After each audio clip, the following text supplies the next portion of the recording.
The Butterfly's Dream by Krubers 314, Chapter 28, Tabula Rasa. Life just seems to have a way of becoming mundane. No matter how exciting things become, it adapts to a new status quo. The liberation shrugged and the hiccups worked around for the sake of routine. It is only natural life seeks this, for what it seeks is to be natural, to arrive at a state of harmony with the environment, both inside and out, not that other N word, which is but a paltry refuge for those uncomfortable with their own skin. Comfort can be a necessary sacrifice at times for staying alive, accepting an uncomfortable situation because it is the best course of action in the long run. This was the kind of thing Weiss was used to, having to stomach an uneasy detente with her own family, having to pretend everything was all right, made it easier for her to accept when it wasn't quite so. Humans are adaptable. They can get up to a lot, like in a war, pushing oneself to the extremes. Stay awake, stay alert, stay alive, keeping on your toes, never quite relaxing for fear that something sinister is coming, such as what Ruby and Naruto neglected to do. A snake, after gorging itself, lies down somewhere safe, and it was this way for the two of them, who were at last given their fill of R&R. Sadly, Beacon was, by definition, not such a protectual location. Being a school for combat meant that its walls weren't just for show, keeping things out as well as in. Like it was all too easy for them to believe it was impenetrable. A Garden of Eden, sequestered away for the rest of the tumultuous world, with the idyllic setting and amicable company. But Beacon's walls were built by men, not God, and so were prone to folly just as they were. One could not say that they were slacking off, however. Those two, named three intertwined souls, were hard at work in their respective fields, and with their noses to the grindstone. It was this that kept them from being more aware of their surroundings.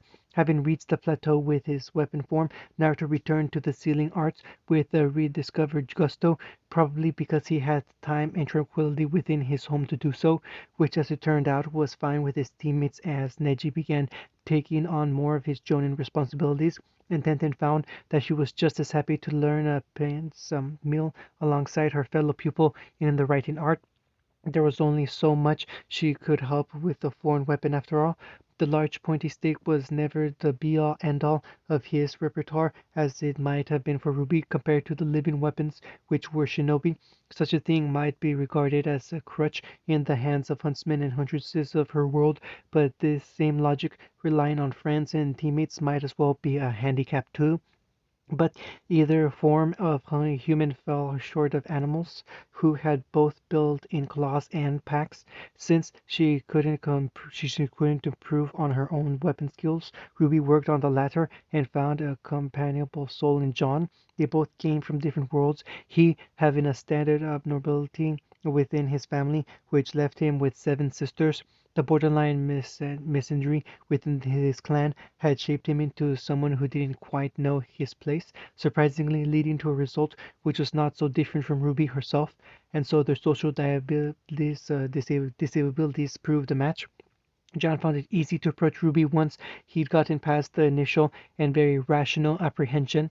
Not quite one of the girls he had learned to fear and respect, and not quite one of the guys who'd hear nothing of his personal problems. Of course, it is double that his other teammate was such a chauvinist, but Ren's stoicism made him as difficult to approach as to Uchiha or Hyuga. Irrespective, the impressionable young lad was all too happy to talk with Ruby, and she all too proud to share, cherry-picking the best yarns from their combined experience to regale her new friend. The male arc came to treat these stories as gospel and Naruto as his personal idol. This came to the concern of his teammates, and his partner in particular, who feared for their captain's grip in reality. He assured them that he was taking these tales with a grain of salt, merely assuring them for inspiration like any other. To alleviate their fears, he demonstrated his new resolve in a team-on-team match in which they'd fared remarkably well.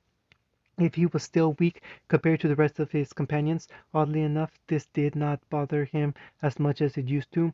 That was because the most important thing he was given was a confidence in himself. After all, if such a social inept person as Ruby could get to where she now resided, who was to say that he could not do the same? The great alarm held by the rest of Juniper was not so much due to his marked improvement. In fact, after displaying these newfound capabilities in the team spar, both Nora and Ren found little issue with their captain taking supplemental training from his fellow leader, so long as he kept up with their own group exercises, which he did begrudgingly with whatever energy remained. No, it wasn't even so much the other two which had a problem with this arrangement, but the resident champion, who could not stand to see his progress, or rather could not bear to see it be at the hands of someone she considered a rival. Para must have imagined Ruby as her rival in more than one sense. Sadly, her love triangle would have needed a few extra geometries in order to reflect reality, and it is doubtful if Ruby had even aware of these complicated feelings surrounding her. Surround her! Not like she was aware of the three members of Juniper flanking her sides and blocking her advance. One she could do something about, the other was out of her control. We leave it up to the reader to figure out which is which. Nora, smash! A painfully telegraphed attack broadcasted along in slow motion to the speedy girl. She smirked in confidence and was already leaving the earth when the ginger girl's partner reached her. His twin blade lashed out at the moment her feet touched off, but to his surprise she appeared not to need the benefit of solid ground to change her momentum back to him. A shriek resounded in the training ground as metal met metal, drowned out only by a cacophony of small arm fire as Ren unloaded his machine pistols at point blank. The flat of Ruby's blade was already in between the two of them to intercept the sweep of blind shots. The single crack of her rifle was a sledgehammer compared to his tapendance, the physical shockwave pounding in his chest as it lifted the petite girl into the air and past the descending Valkyrie, who had her own mallet poised for a strike that she could not curtail. This mattered little to her partner, who had learned how to work around his childhood friend's deficiencies. A seemingly cheerful move of wherein he leaped off the ground and sprung off his friend's puffed chest caught him up to Ruby's new position in the air. Unsurprisingly, the scythe wielder twisted her body to bring her weapon to bear against his ascent, clashing once more in a show of sparks and gunpowder which fell like rain. Further bending the laws of physics into an origami swan, Ruby twisted once again to bring her blade around for another teeth-rattling strike, which never came. Even as Ren tensed in jaw-clenching anticipation, she just winked at him and then winked out of existence. Not enough of a surprise to totally prevent the young man's ingrained sense of danger, however. He used the little time not consumed by shock to pad his hasty guard, curling in on himself as he prepared to be hurled into the ground like a hockey puck. Everyone already knew that Ruby was fast, but being fast and being quick thinking are two different things. Thus, the bigger surprise wasn't that she was able to dodge the crack shot from afar, but that she noticed the supersonic bullet headed her way to begin with. The sniper on the ground, biting her lip to prevent a curse from slipping out just as the other girl slipped around their grasp. Never so slow herself, the ex-champion immediately fell back on the secondary plan John had drilled into their heads. He continued contingencies upon contingencies, one might have said too many if they did not know their opponent's uncanny ability to negate so many of them. All she needed was for one to work, something the rest of Team Ruby wasn't able to allow as they blitzed Pyra through the opening their leader created. With the three of them avoiding Ren's ballistic re-entry, the redhead was further forced to avoid a glyph which spawned ice crystals at her feet. After that, a series of corralling shots augmented by a pincer-like ribbon once Blake was in range.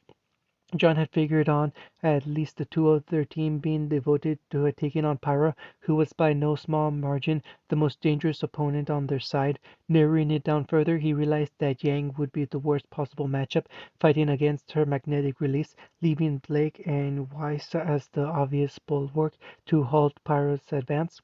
He'd even fathomed Team Ruby might have commissioned their resident weapon expert to equip her comrades with some form of non-metallic armaments, such as the evident carbon fiber sheath of Gamble's shroud. All this had been weighted and predicted beforehand and gave the deceptively astute boy much needed information. It told him they were expecting Pyro to be forced to rely on her seldom used semblance. It told him they were confident in their abilities to not only delay Pyro, but to delay her sufficient that they could finish the rest of them off. It told him they had a plan of their own beyond using Ruby to mow down everything in her path. This was knowledge, but gut feeling, staring at the confident smiles mirrored on two teammates who historically never saw eye to eye. That told him something else. It whispered words of victory, and somewhere in between the two was initiation, which made him rush forward into the fray to help Pyra before she found herself blindsided by his fellow captain's admirable trickery. "Where are you coming? Where are you running, Johnny boy?" Groaning, the young man wasn't sure which was to be more painful, enduring his fellow blonde's puns or her expected beatdown. Probing up his shield in a sturdy defense braced with his sword, Crocera Moors, John knew he only had a chance to change one of those things, a slim, infinitesimal chance. That was bad, Yang, even by your standards. What he was about to say next was a double-edged sword, an expression which made no sense to him considering his own blade was probably a lesser danger in his hands. "Are you feeling okay? Did they maybe think fighting me was all you could handle?" A vicious smirk, which was usually a precursor to pain, flashed across the blond boxer's face. "Aw, don't beat up on yourself like that, John." He gulped as Yang smashed her fists together. "That's my job." His taunt bouncing off her like the hurricane gunfire of Pyra's shield. John felt some of the confidence he'd won leave him, this being just the first bout of verbal jouts. However, he had yet to end up on his backside. The day was still young. "Well," he initiated, sliding his stance a hair wider, "are we just going to talk, or are we going to fight?" "That's up to you, champ," inspecting her nails underneath the shroud of her shotgun gauntlets. "Ember Silica," Yang replied with a mocking casualness. "What?" Blue eyes darting back and forth between Nora and Ren, who was playing at cartoon cats and mouse with Ruby, who was outwitting the both, and their ace, who was worryingly entranced in her engagement. "Aren't you going to help your teammates? Aren't you?" To be perfectly honest, no matter how much he had improved, John's presence could hardly change matters in any meaningful way. If being on the peripherals also removed one of the heavy hitters from the other team, then that would be more than a fair trade. He'd just have to trust his teammates to adhere to the plan. He glanced back to Yang, who shot a leer from her personal doting, along with a shark-like grin. Sighing, he relaxed into a stance with stiff legs poised underneath his shoulders, which he could maintain even with his heavy shield for several hours. Not that it would take that long. It was his attention and focus that'd be the first thing to give. Him or Yang, though, whose patience would give out first. The sound of Nora slamming into the ground as hard as a strike from her own hammer Magnhild made him wince, a move which turned into a flinch as Yang's hand twisted in his direction. Cheeks reddened in chagrin and frustration as she chuckled at his skittishness. What would Naruto do? Grin like a Cheshire cat, contorting body out of the way of volleys of small caliber and grenades, scythe dancing like a tongue in a limerick, having fun by having also enough time to think on what her fellow team captain was thinking, wondering if he'd break through that invisible boundary which existed in between the worlds of belief. Ruby was not opposed to being bait. She'd taken the role willingly because there wasn't any doubt that she was capable of standing toe to toe with Pyro. Not anymore, giving Weiss and Blake a chance to do something which to bond over. Not to say that was her conscious attention. One might say bringing people together just came naturally. In this ill-afforded moment of reflection, she let Ren lead her into a position. A cartoonish X marking the spot wouldn't have made her situation any more obvious than the impending shadow eclipsing her like the moon.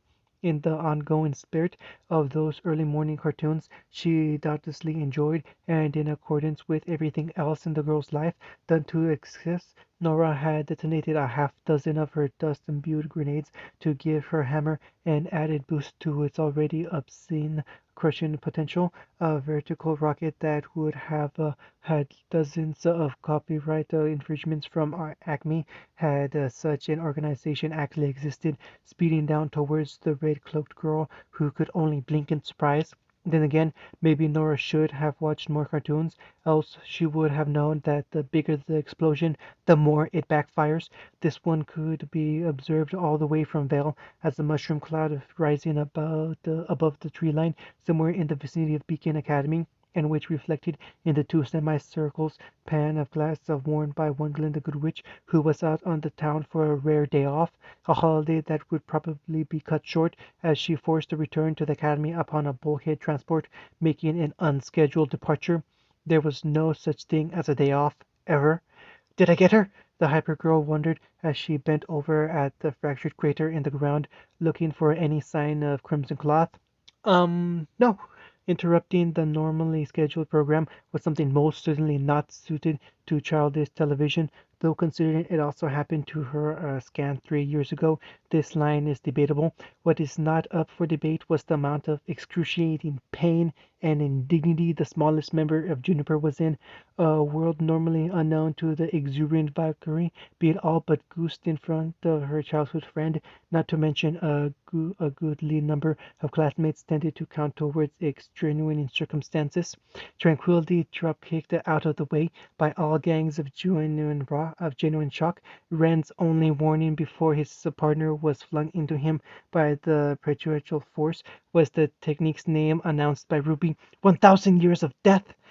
The entire battlefield stopped as the three combatants collapsed to the ground rather noisily, Ruby rolling on her back and howling with laughter, Red and Nora groaning in various degrees of pain with both their auras depleted.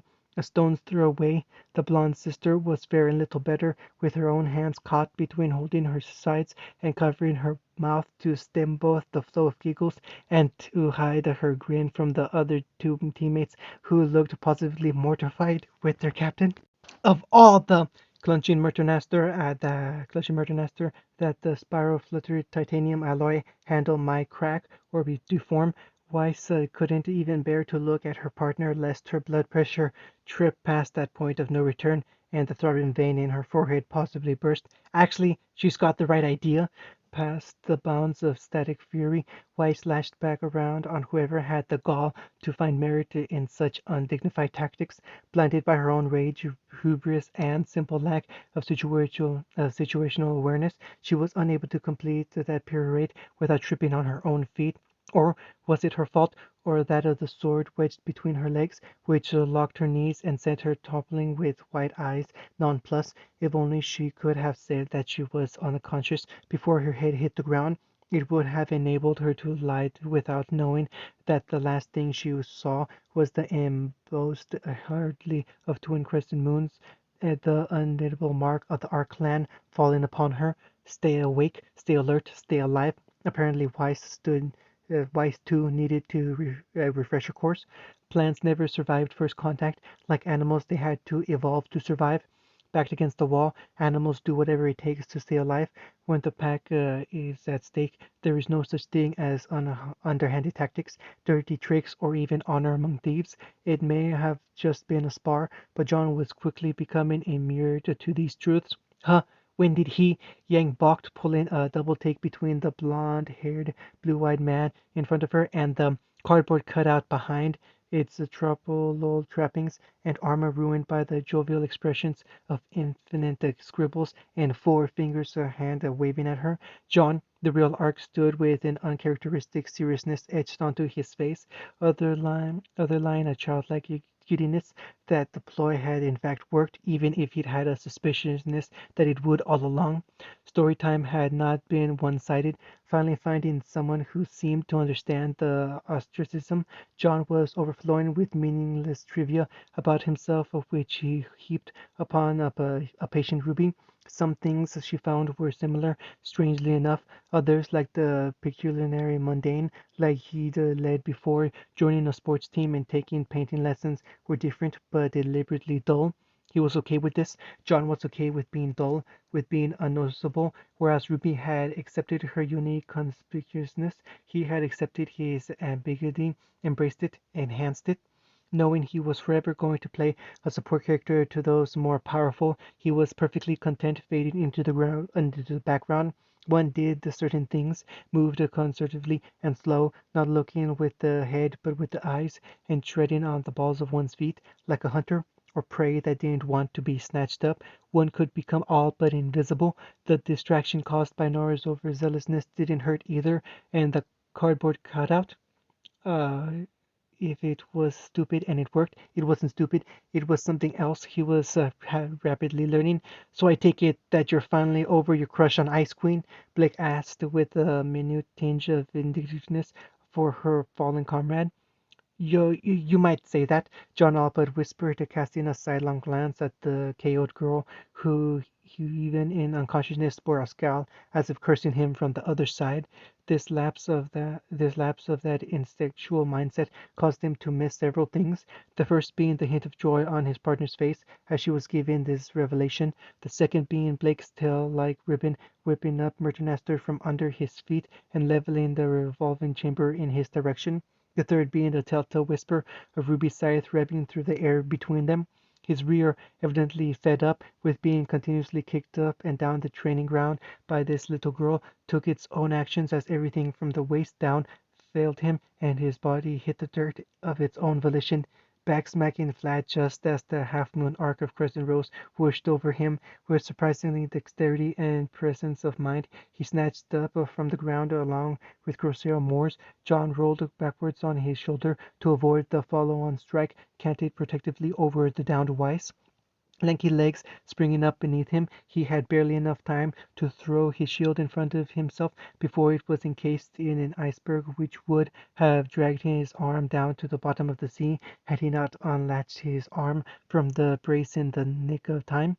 None too soon for Ruby to appear on the tip of that ice block and leap off towards him, unsure whether to be terrified or flattered. The remainder of Team Ruby seemed to be gunning for him.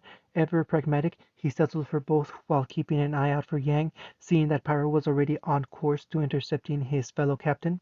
The feeling of something solid, something nigh impenetrable behind him was what gave John the certainty to turn his back on Ruby in favor of the raging bull which was Yang bearing down on him. Now, the two of them, Pyro's taut back muscles holding him up where his own legs stumbled.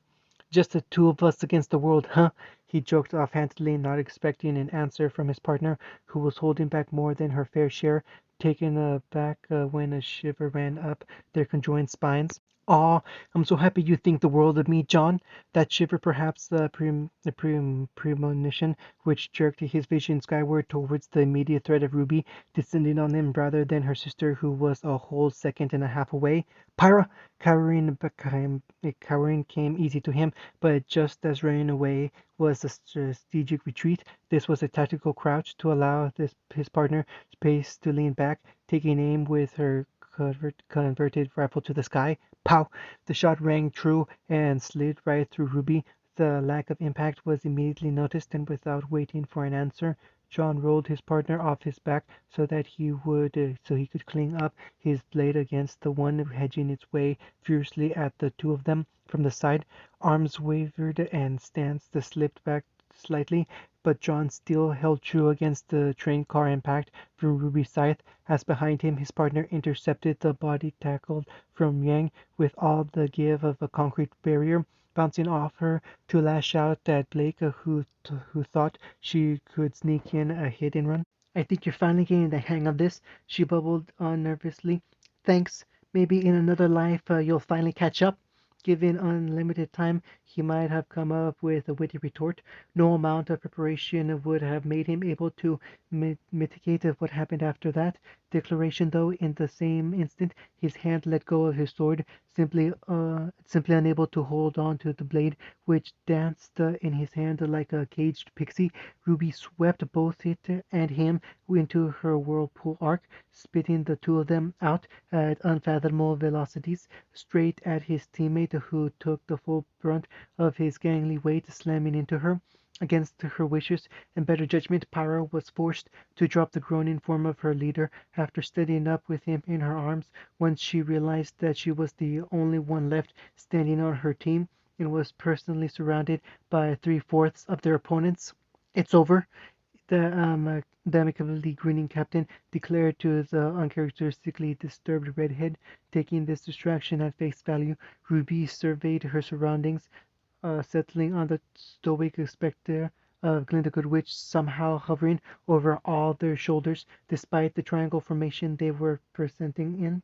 "Indeed it is, Miss Rose," the, per- the perpetually stoic woman pronounced starkly. "Someone wishes to speak to you." Eventually, what Glinda meant was not literal, for despite the starring content going on for the past few minutes between the iron bars of a high-security prison's visiting center, neither had yet to say a single word to one another. The orange jumpsuit-wearing girl rolled her eyes at this dumbfounded expression and unfolded her arms, the most emotion she'd known thus far in this strange visit. She then maimed writing something down on her pale palm, which Ruby caught onto only a moment later. Rummaging through her school bag, which she'd brought with her directly from Beacon, she tore out the perfortable page from her notebook and slipped both that and knotted on pencil through the bars before any of the guards had a chance to stop her. Writing materials in hand, the mute girl sent a glare to the two meat-headed enforcers behind her who made to confiscate the sharp object. Their actions were stymied with but a wave from the blonde woman lurking in the corner. The prisoner then turned to the scanned page and began writing with her head down, words shielded behind pink and brown locks. Ruby waited awkwardly for the other girl to finish, flicking her gaze over to the glowering red-haired man in the next stall over, who was insistent on being present for this, but unwilling to say anything more than his accomplice. A crinking drew a, a crinkling drew her attention back to the front as the taco-folded page was thrust through the bars. Ruby grabbed it gingerly as security on both sides of the barrier tensed yet again. Turning it in her hands until it made sense, she scanned the once blank sheet, now filled with neat cursive and perfect but cramped flow charts. "This is—" The other girl's head nodded seriously just above the page. "But why?" Letting the incriminating document drop so that she could have an unobscured view of the stoic girl on the other side, she regarded the quasi-irradiance shimmering in eyes which shifted from brown to white to pink and back again. "Yeah, Neil, why?" "Hey, pipe down!" Roman scoffed at the guard, who took a menacing step towards him, one hand on the shock button at his side. Torchwick never took his eyes off his partner, whom he had praised without concealing his contempt and betrayal.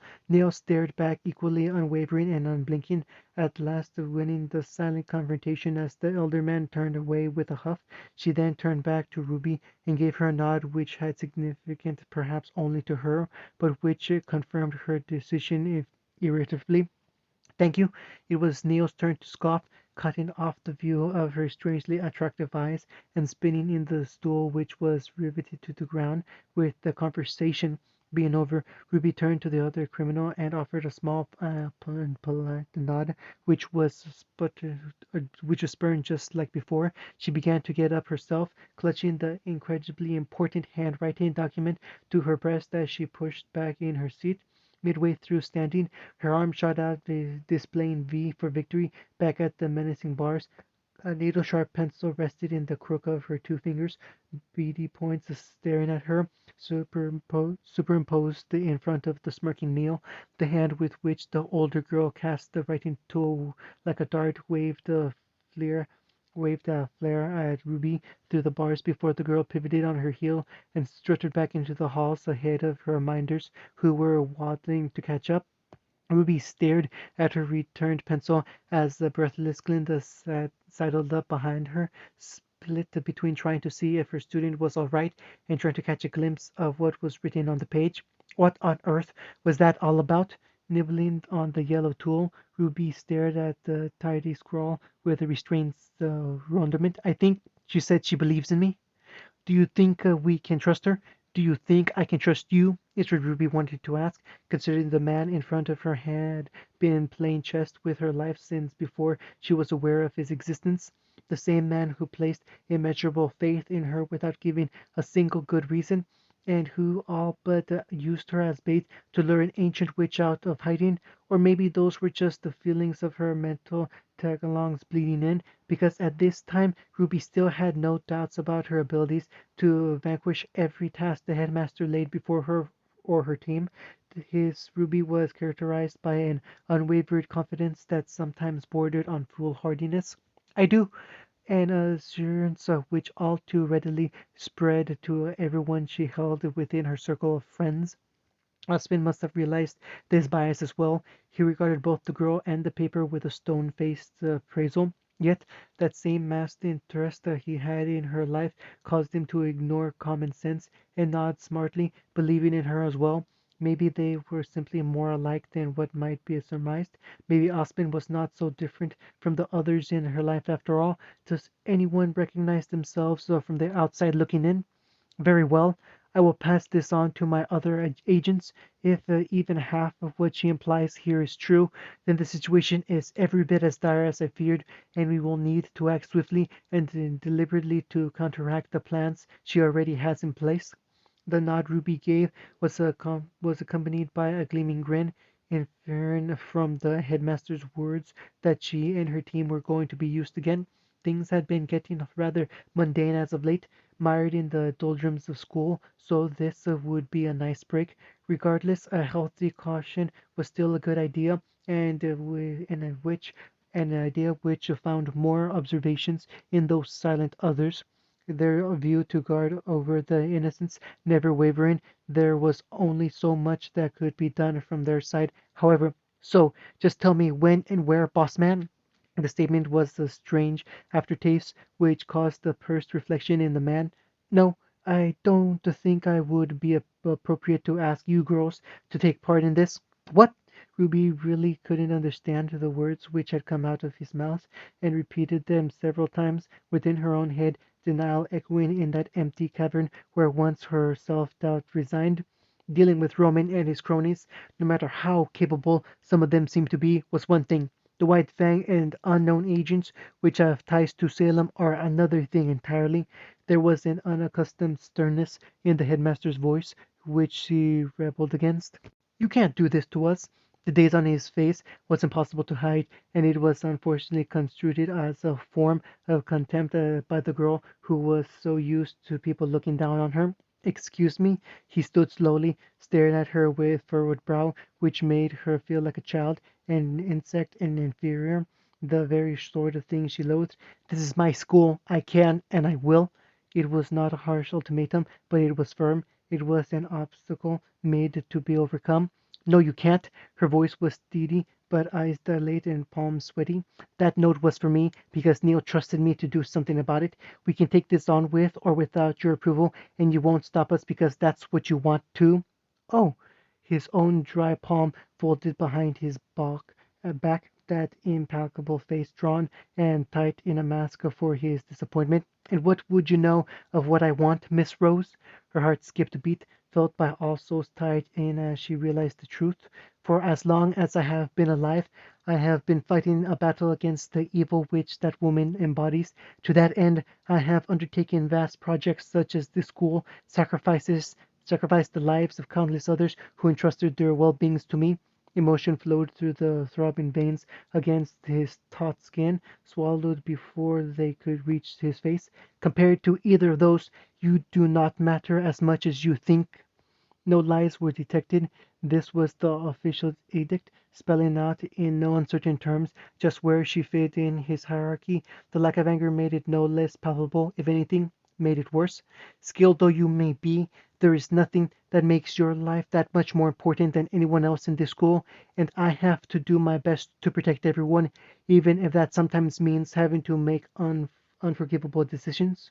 Ruby's thoughts were manifested internally by the physical reactions she experienced, a tightness in the chest, breath which came short and hot, rasping, and knuckles which popped under immeasurable pressure.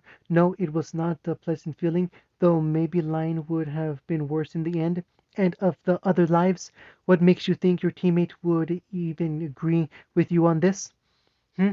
It was unbearable because it was the truth. Her team were the only thing she could count on. I had hoped to spare you from this for at least a few more years. The bloodshed or the devastation of her ego both were looming in the lintel as well. The man as he lay a hand on the detached girl's shoulder. Don't be too eager to throw your childhood away, Ruby. Oh, it was far too late for that.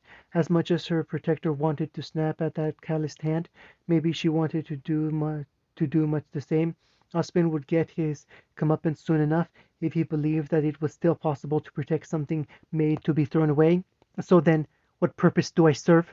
No one could take away her value so easily. She existed not only for herself, but for the two watchers desperately reaching across the divide to embrace her with ghostly arms. I can fight alone if I have to.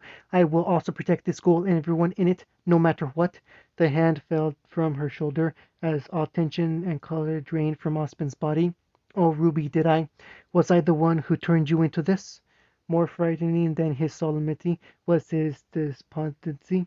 The question barely whispered to himself in self-doubt that was not appropriate for a man so above everything else. As much as the man rubs me the wrong way, I cannot put this sort of blame squarely on his shoulders.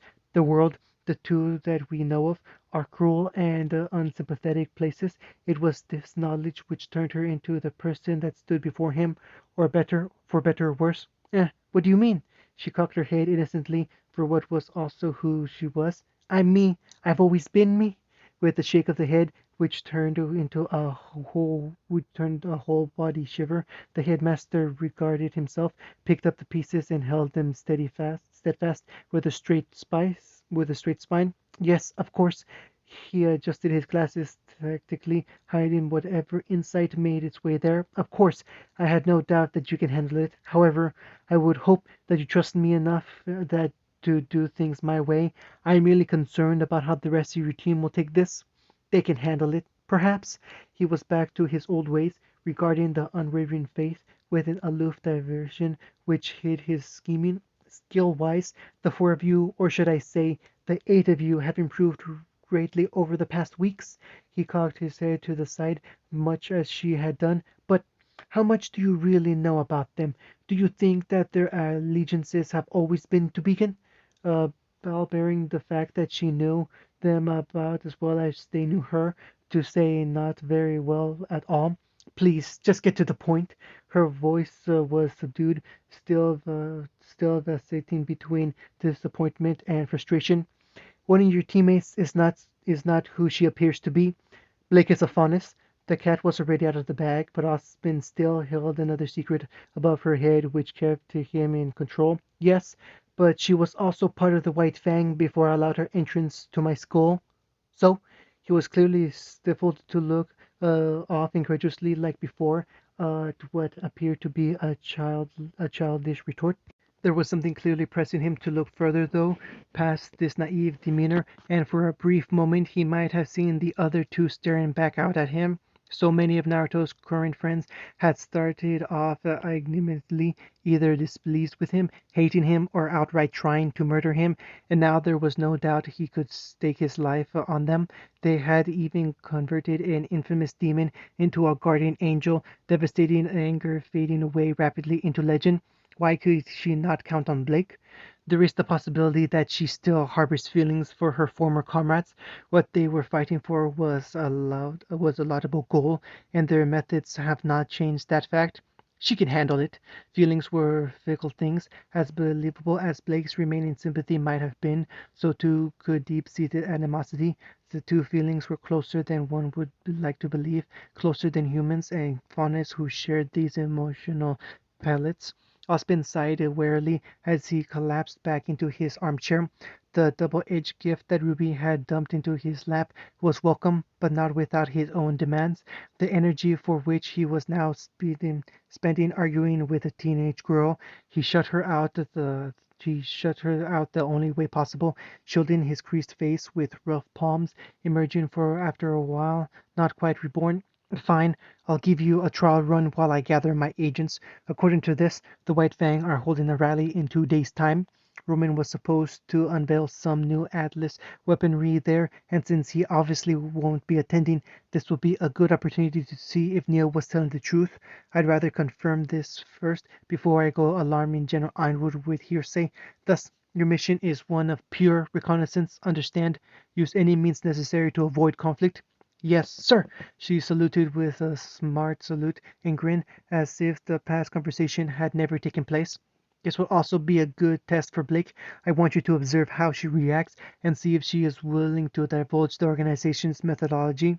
This was agreed to less enthusiastically, wording the acceptance to allow herself a loophole so as to not to betray her own senses of fealty. Osmond might have seen this and declined to say anything, perhaps simply to warn out to put up more of a fight. There were countless things that he would have to take care of in preparation, as would Ruby, but she too was tired, worn down by unpleasant revelations, and still dragging around a few unanswered questions they raised. Sleep does not always bring peace of mind. Naruto stared across the table at Bara-chan, unblinkingly, a strand of noodle dangling in his chopstick until it became too soggy to bear up under its own weight and flopped down into his bowl, the subtle splash sending drops of broth into his face and drawing the attention of the other two, who stopped talking as he rubbed the salt out of his eyes. "What's up, Naruto-kun?" Grateful he wasn't caught staring, he shook his head. "Nothing," he said, fishing around in his bowl and stuffing his face with a large wad of food to save him from having to say anything else. That poor excuse wouldn't have been enough to convince anyone, least of all his teammate. Ramen was his worst tell, and if he wasn't wolfing it down, it was a sure sign that there was something amiss. She, as had been the cause for the past few weeks, although Tentin decided not to say anything, but this absent staring interactions had become consistent with them during that period at last, a lull in village activity in which even the Hokage felt free enough to attend an emergency summit between nations, accompanied by his perverted master as penance for their little escapade. The downtime allowed them to bond at a slow pace.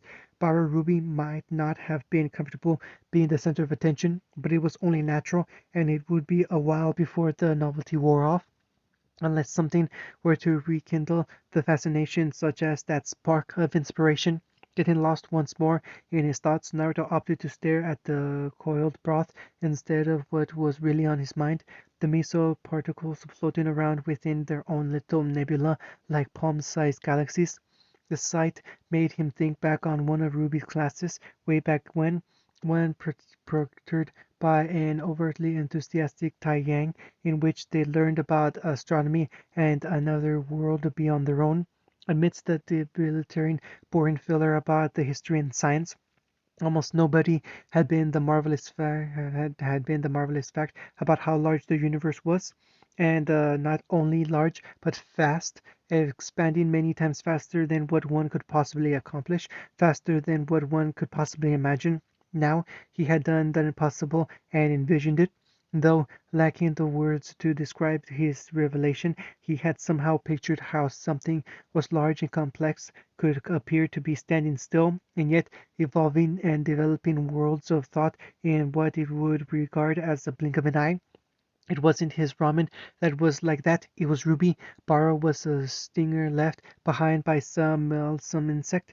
The affected area had swelled, accumulated to a new level, but Bara Ruby had introduced something below the surface that was slowly but surely changing their anatomy. Not just theirs, but hers as well. So slowly was the change that it didn't register on any scale, but looking at it removed, stepping back at the blatantly scale, the shy girl which had popped out of nowhere had been moving the stars to get where she was. Naruto, it wasn't the ghostly pale skin which changed, but the degree of which the pink spread over it. Hey, you're staring at me. Oh, sorry. Chuckling at his own chagrin, he couldn't help the small smile which had formed without his knowledge. "Wanna tell us what you were thinking about?" his teammate asked with a knowing smile of her own. He hummed, thinking about how best to distill what it was. "Just how amazing you are. I mean it. I mean it. I mean it is." His blush was but a pale comparison to Bara Ruby. words. Oh, the weapon-loving girl's smile broke past its bond to spread infamously across her face as she leered at the other girl who was trying to burrow into the wooden floor like a termite.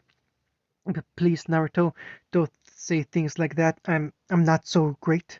Such a familiar statement, and one so irksome to his ideology, it was even more troublesome that he couldn't remember where it had come from, and both these facts made him want to frown. Instead, that small smile which the blush had failed to extinguish was buttered up by the swelling pride. You know that's not true. A statement filled with righteousness instead of admonishment, adjacent to which Naruto's teammate began to feel something else instead of playfulness, perhaps wistfulness, or long to hear that kind of thing directed to herself. Life in general is amazing. That's not what I'm talking about. What I mean is, I think I finally figured it out. Figured it out? Embarrassment put on hold for curiosity. Naruto nodded, setting his chopsticks horizontally across the rim of the bowl. Yeah, I finally figured out who you are. Both girls looked puzzled by this, and Tintin a little troubled as she realized that this was something else out of her depth. You're not Ruby, but you are a part of her. You're her doubt. Where everyone else could take that statement as a one-way ticket to the funny farm, the relationship had developed to the point where his teammate looked instead at the subject critically before deciding her position. I'm Doubt. She spoke as if it were a name, trying it on like the glass slipper from one of the stories her mother so often read. Yep, he flopped back into the wooden chair, looking both satisfied and wary from this revelation. And that's why what you are doing is so incredible. I don't know, doesn't that seem sort of silly? It was clear somehow that Tenten felt far sillier for suggesting this. No, it explains things. A serious look washed away whatever else was blemishing Baro's perfection white skin. Why, Ruby had been acting so impulsive and stubborn lately. It also explains why I feel the way I do, here and yet not. She looked at Naruto, a person and yet not. You are, Ruby, an important part of her.